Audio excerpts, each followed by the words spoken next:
Assalamualaikum warahmatullahi wabarakatuh. Saya Noverina Ikatama, NPM 1717051005. Di sini saya akan menjelaskan tentang TOGAF Case Study Perusahaan, UAS Mata Kuliah Infrastruktur TI dan Arsitektur Enterprise. Pada kesempatan kali ini saya akan menjelaskan mengenai Business Principle.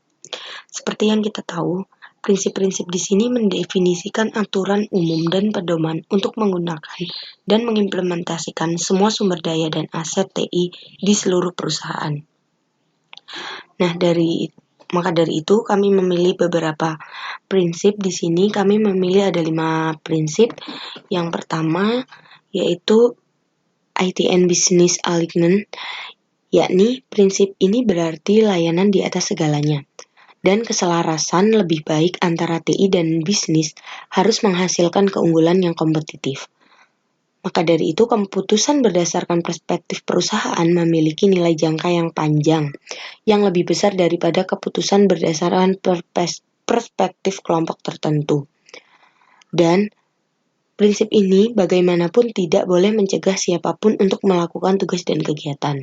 Lalu selanjutnya ada prinsip maximum benefit and the lowest cost and risk. Keputusan tidak boleh hanya berdasarkan pada pencapaian biaya solusi yang lebih rendah. Akan tetapi, keputusan strategis harus dinilai berdasarkan perspektif biaya, risiko, dan manfaat. Lalu yang ketiga ada business continuity. Business continuity ini area bisnis di seluruh perusahaan harus dapat melakukan kegiatan normal mereka terlepas dari peristiwa eksternal, kegagalan perangkat keras, bencana alam, dan kurangnya integritas tidak boleh mengganggu kegiatan bisnis. Maka dari itu, kegiatan bisnis di sini harus dapat menggunakan mekanisme alternatif untuk menyampaikan informasi. Lalu yang keempat ada adoption of the best practice of the market. Sebuah perusahaan di sini selalu berusaha mengadopsi praktik terbaik dari industri dalam kegiatan bisnisnya. Bidang TI perusahaan harus mengikuti strategi yang sama untuk meningkatkan kegiatan bisnis. Lalu yang terakhir ada information security.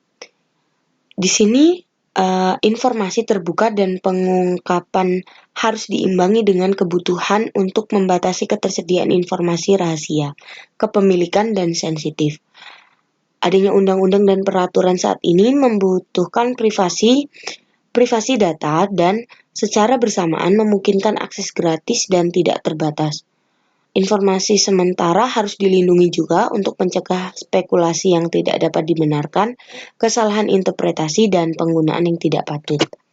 Selanjutnya, saya akan menjelaskan pada bagian bisnis proses diagram, yang terdiri dari beberapa bagian. Bagian pertama yakni bagian penerimaan, yang terdiri dari proses menerima udang, memeriksa udang, mencatat data udang yang masuk, melaporkan data udang yang masuk.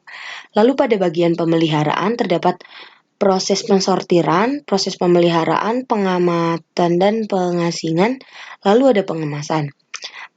Pada bagian pengiriman terdapat proses memesan kargo, lalu mengkonfirmasi pengiriman, menyiapkan dokumen dan sertifikat, lalu menyusun laporan pengiriman.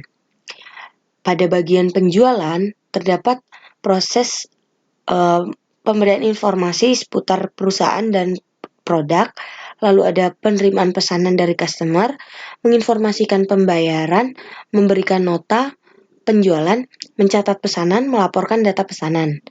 Dan pada bagian pengadaan, terdapat proses pencetakan laporan stok minimum, membuat purchase order, memberikan nota pemesanan, menerima nota pembelian, dan mencetak laporan pengadaan. Dan pada bagian keuangan terdapat proses mencatat pendapatan, lalu mencatat pengeluaran, mengelola akuntansi keuangan, dan menyusun laporan akuntansi keuangan. Dan pada bagian terakhir terdapat proses pengelolaan administrasi pegawai dan penggajian pegawai. Demikian yang dapat saya sampaikan. Saya akhiri. Wassalamualaikum warahmatullahi wabarakatuh.